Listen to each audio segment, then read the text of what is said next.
बिस्मिल्लाहिर्रहमानिर्रहीम। Second year biology का जो नेक्स्ट टेस्ट है आप लोगों का बेटे, उसमें जो टेस्ट का सिलेबस है ए और बी ग्रुप के लिए, वो हमारे पास क्या होगा और टेस्ट का रिव्यू करेंगे आज हम लोग। तो पार्ट 2 बायोलॉजी में ग्रुप ए का जो सिलेबस है, लोकोमोशन इन यूग्लिना से स्टार्ट करके लोकोमोशन इन मैमल्स तक है। लोकोमोशन इन यूग्लिना से स्टार्ट करके लोकोमोशन मैमल्स तक जो है वो पार्ट 2 में ए ग्रुप का जो है वो सिलेबस है। और जो ग्रुप बी है, अल्ट्रा स्ट्रक्चर ऑफ मायोफिलामेंट से स्टार्ट करके क्रैब तक जो है वो पार्ट 2 में बी ग्रुप का सिलेबस है हमारे पास। तो ये हमारे पास बी ग्रुप का सिलेबस हो गया। स्टार्ट करेंगे ए ग्रुप के सिलेबस से। पहला जो आर्टिकल है बेटे आप लोगों का, वो लोकोमोशन इन यूग्लिना है। लोकोमोशन यूग्लिना जो है ये हमें पता है कि एक यूनिसेलुलर है, प्रोटिस्टा है, और ये पानी के अंदर पाया जाने वाला एक अलगा है जो ग्रीन कलर का होता है। इसमें लोकोमोशन किस तरीके से है बेटे, ये हमें लॉन्ग क्वेश्चन और शॉर्ट क्वेश्चन के तौर पर पूछा जा सकता है। यूग्लिना की डायग्राम बुक पे ऐड नहीं की गई, मैंने डायग्राम आपको बना के दिखाई है कि ये यूग्लिना है। मोस्टली मूवमेंट जो यूग्लिना के अंदर है उसे यूग्लिनाइड मूवमेंट का नाम दे देते हैं कि यूग्लिना जिस तरीके से मूव करता है उसे यूग्लिनाइड मूवमेंट का नाम देते हैं। आर्टिकल क्लास में डिस्कस हो चुका है। यूग्लिना के अंदर जो मूवमेंट है वो स्पेसिफिकली उसके फ्लैजेला की वजह से होती है, जो कि एक हेयर लाइक एक्सटेंशन है जो आउटसाइड उसकी बॉडी के बाहर हमें नजर आता है।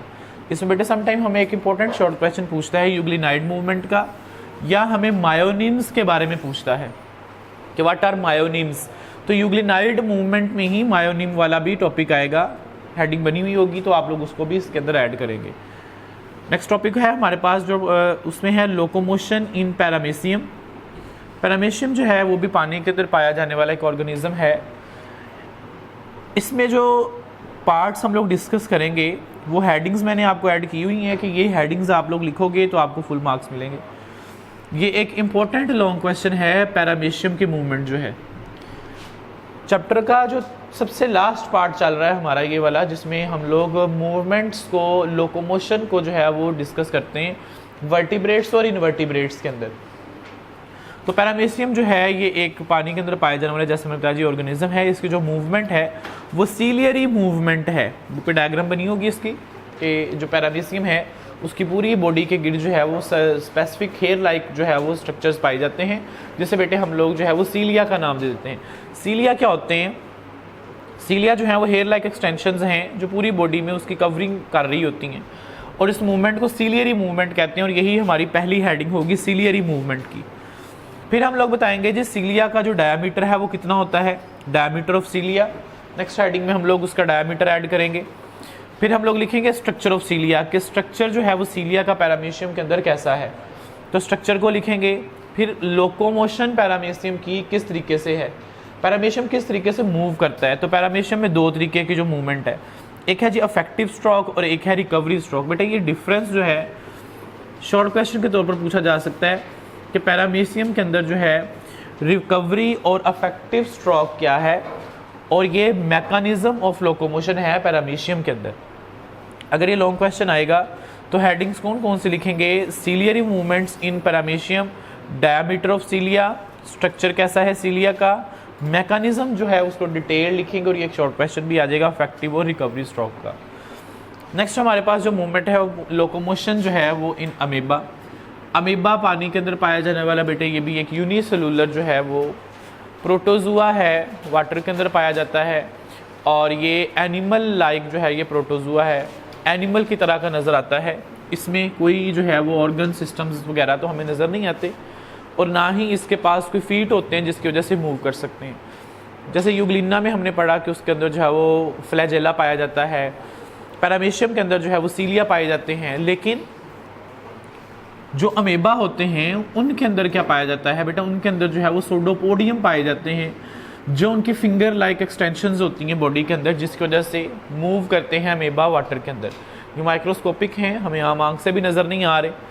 अब जहाँ साइटोप्लाज्म मूव करेगा तो वहाँ पे एक उबार की तरह का स्ट्रक्चर बनेगा, फिंगर लाइक प्रोजेक्शन बनेगी, जिसे सोडोपोडियम बोलेंगे। सूडो मीन झूठे और पोडा मीन होता है जी फीट। तो ऐसे फीड जो फॉल्स फीड कहलाएंगे वो सोडोपोडियम होते हैं। तो ये शॉर्ट क्वेश्चन आएगा लोकोमोशन इन अमेबा का, डायग्राम भी ऐड करेंगे शॉर्ट में भी, और सोडोपोडिया की वजह से भी शॉर्ट क्वेश्चन दे सकता है कि सोडोपोडियम की वजह से अमीबा किस तरीके से मूव करते हैं। फिर बेटे नेक्स्ट है हमारे पास शॉर्ट जिसमें लोकोमोशन इन जेलीफिश, ये बोर्ड में आने वाला इंपॉर्टेंट शॉर्ट है। जितनी भी मूवमेंट्स हम लोग पढ़ रहे हैं, जेलीफिश किस तरीके से मूव करती है, इसकी मूवमेंट को हम लोग जेट प्रोपल्शन मूवमेंट कहते हैं। जेलीफिश का जो मूव करना है वो सिर्फ 3 या 4 लाइनों का ये लिखा हुआ है बुक के अंदर, इसकी डायग्राम बनाएंगे आप लोग, फिर 2 नंबर मिलेंगे। तो लोकोमोशन जेलीफिश के अंदर जो है उसे जेट प्रोपल्शन मूवमेंट कहते हैं। आपको पता है जो उसके ऊपर एक कैप है, नीचे उसके टेंटिकल्स की तरह के स्ट्रक्चर्स हैं जो कॉन्ट्रैक्ट वगैरह करते हैं, और वाटर के अंदर जो है वो जो जेलीफिश है उसकी मूवमेंट है। शॉर्ट क्वेश्चन के तौर पर करना है ये वाला। लोकोमोशन इन अर्थवर्म, अर्थवर्म किस तरीके से मूव करता है। अर्थवर्म जो है ये एक ऐसा ऑर्गेनिज्म है जिसकी बॉडी के ऊपर सिटाई मौजूद होते हैं, क्रॉस वाल्स होती हैं, और इसकी जो मूवमेंट है इसे अकॉर्डियन मूव लाइक मूवमेंट कहते हैं कि ऐसी मूवमेंट जो कंट्रैक्शन और रिलैक्सेशन की वजह से होती है उसे अकॉर्डियन मूवमेंट का नाम दे देते हैं। इसकी बॉडी पर सिटाई होते हैं और इसमें स्पेसिफिक टाइप के मसल्स हैं। 2 टाइप्स ऑफ मसल्स जो हैं वो अर्थवर्म में पाए जाते हैं। They have longitudinal and circular muscles. तो इसमें अगर एक मसल जो है वो कॉन्ट्रैक्ट कर रहा है तो दूसरा मसल रिलैक्स करेगा, और अकॉर्डियन लाइक मूवमेंट जो है वो इस तरीके से मूवमेंट जो है वो अर्थवर्म के अंदर जो है होगी। क्लास में डिस्कस किया हुआ, इसकी डायग्राम भी ऐड की हुई है कि किस तरीके से लॉन्गिट्यूडिनल मसल जो है वो कॉन्ट्रैक्ट करेंगे तो सर्कुलर रिलैक्स करेंगे, और मूवमेंट किस तरीके से होगी तो ये अल्टरनेट करेंगे दोनों मसल्स एक दूसरे के साथ। लोकोमोशन कॉकरोच में है, स्विफ्ट लाइक मूवमेंट है, ये इसे स्विफ्ट वॉकिंग भी कहते हैं। कॉकरोच 2 तरीके से मूव करता है, या तो ये चलता भी है और सम टाइम ये फ्लाइट करता है बाय विंग्स, तो ये अपने परों के जरिए उड़ता भी है सम टाइम। फिर स्नेल की मूवमेंट और स्टारफिश की मूवमेंट भी शॉर्ट क्वेश्चन है। Locomotion in snail and locomotion in बेटे स्टारफिश जो है, स्नेल भी फाइलम मोलुस्का से बिलोंग करता हुआ एक ऑर्गेनिज्म है जिससे हम लोग जो है उसकी मूवमेंट पढ़ते हैं। इसके पास एक हार्ड कैलकुलेरियस शेल होता है और इसकी मूवमेंट, इसके पास फीट होते हैं, नीचे फुट की तरह के स्ट्रक्चर्स होते हैं जो इसको हेल्प करते हैं मूव करने के अंदर। उसके बाद हमारे पास स्टारफिश जो है, ये स्टारफिश काइनोडर्मेटा हमारे पास एक ग्रुप है, उससे ये बिलोंग करती हैं। स्टारफिश के जो है वो हमें पता है जी 5 इसके पास रेडियल कैनाल्स होती हैं, और इसके पास जो है ये सक्शन कप की तरह के स्ट्रक्चर्स होते हैं जो नीचे पाए जाते हैं, और ये उसी की वजह से जो है वो मूव करती हैं, सक करती हैं वो पानी के अंदर। और स्टारफिश की मूवमेंट और स्नेल की मूवमेंट बेटे शॉर्ट क्वेश्चन में ऐड होगी। स्विमिंग इन फिशेस, अब हमारा जो नेक्स्ट आर्टिकल चल रहा है बुक के अंदर, मछलियों की जो स्विमिंग है वो कैसी है। ये वर्टिब्रेट्स की तरफ हम लोग मूव कर गए हैं। कैसे जानता, जिनमें रीढ़ की हड्डी आ जाती है वो यहाँ से स्टार्ट होते हैं कि स्विमिंग इन फिश से। तो मछलियों में मूवमेंट जो है बेटा वो 2-3 तरीके की है। बाउंसी मूवमेंट को जैसे डिस्कस किया गया है इस बुक के इस टॉपिक के अंदर, और स्विम ब्लैडर, ये हमने टॉपिक डिस्कस किए हुए हैं क्लास में कि मछलियों के अंदर स्विम ब्लैडिंग क्या है और उसके अंदर जो है वो बाउंसी मूवमेंट किस तरीके की है।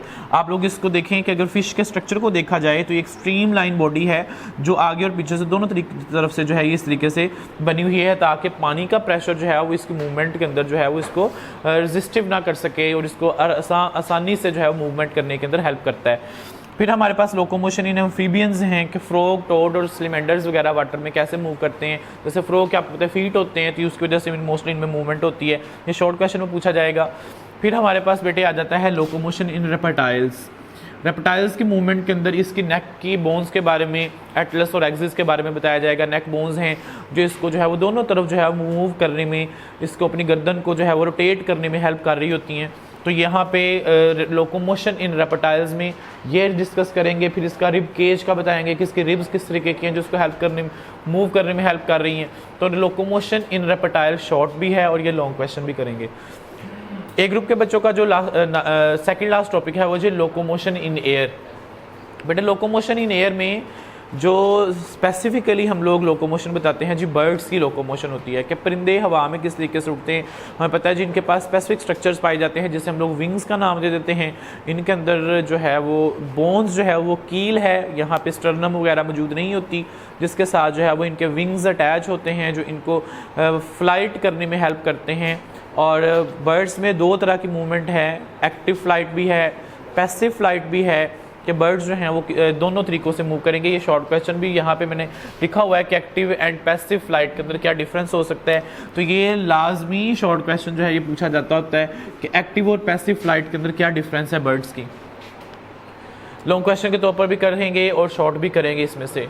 But locomotion in mammals, mammals किस तरीके से मूव करते हैं, जैसे हम लोग हैं तो हम लोग जो हैं वो जैसे पाँव हैं हमारे पास, फूट पाए जाते हैं, तो हमारी मूवमेंट कैसी होगी, कुछ 4 पाए हैं मतलब कि जिनके पास 4 जो है वो कह लो कि फीट्स पाए जाते हैं, उनकी वजह से कुछ मूवमेंट्स है। तो ये शॉर्ट में ज़्यादा पूछा जाता है। लोकोमोशन इन मैमल्स में प्लेंटीग्रेड हैं, डिस्ट्रीग्रेड्स हैं और अनयूग्लीग्रेड्स जो हैं ये पाए जाते हैं। ये इनमें मूवमेंट्स और इसके एग्जांपल्स जो हैं ये शॉर्ट भी हैं और अहम एमसीक्यूज़ होता है बोर्ड के अकॉर्डिंग लोकोमोशन इन मैमल्स के अंदर। बेटे ए ग्रुप का जो सिलेबस था वो यहाँ तक आपका जो है वो ख़त्म हो जाता है। आपने सिर्फ लोकोमोशंस करनी है, वो जो एवोल्यूशनरी पॉइंट है लास्ट में लिखा हुआ चैप्टर का एंड वाला टॉपिक वो ऐड नहीं है, उससे ऊपर तक है। दोबारा सुन लीजिएगा कि ए ग्रुप के बच्चों के लिए जो टॉपिक है वो लोकोमोशन इन यूग्लिना से स्टार्ट करके लोकोमोशन इन मैमल्स तक हम लोगों ने जाना है। ये मैंने सारा डिस्कस किया है कि कौन कौन से पॉइंट किस किस टॉपिक के अंदर लिखे हुए हैं, उसमें हम लोग कौन सा शॉर्ट बन सकता है या किस तरीके से वो जो है वो लॉन्ग अगर आए तो कौन सी हेडिंग्स हम लोग लिख सकते हैं। नेक्स्ट बेटे हमारे पास बी ग्रुप के जो स्टूडेंट हैं पार्ट 2 के बायो के, उनका जो टेस्ट का सिलेबस था वो अल्ट्रा स्ट्रक्चर ऑफ मायोफिलामेंट से स्टार्ट करके आप लोगों का क्रैम्प तक था। ठीक है, जो डिजीज़ जहाँ ख़त्म होती हैं इसकी मसल्स की, क्रैम्पिंग तक जो है ये आपका टॉपिक है। पहला जो हमारा टॉपिक है वो है जी ultra structure of myofilaments. Ultra structure of myofilaments क्या हैं बेटा, हमारे पास जो है जैसे हमने लास्ट डिस्कस किया है कि स्केलेटल मसल फाइबर्स हमने पढ़ा है, तो उसी से ही नेक्स्ट हमारा टॉपिक है अल्ट्रा स्ट्रक्चर ऑफ मायोफिलामेंट का। ये एक लॉन्ग क्वेश्चन है, इसमें हम लोग जो है वो जो हेडिंग्स ऐड करेंगे बेटा वो क्रॉस ब्रिजेस की ऐड करेंगे और ट्रोपोमायोसिन की हेडिंग जो है वो इसमें ऐड करेंगे। क्रॉस ब्रिजेस कैसे कंट्रोल्ड किए जाते हैं ये वाला टॉपिक नेक्स्ट आएगा, फिर मैं बताता हूँ क्रॉस ब्रिजेस की हेडिंग, क्रॉस ब्रिजेस क्या हैं और ट्रोपोसिन जो है वो मालिक्यूल उसके बारे में हम लोग इसका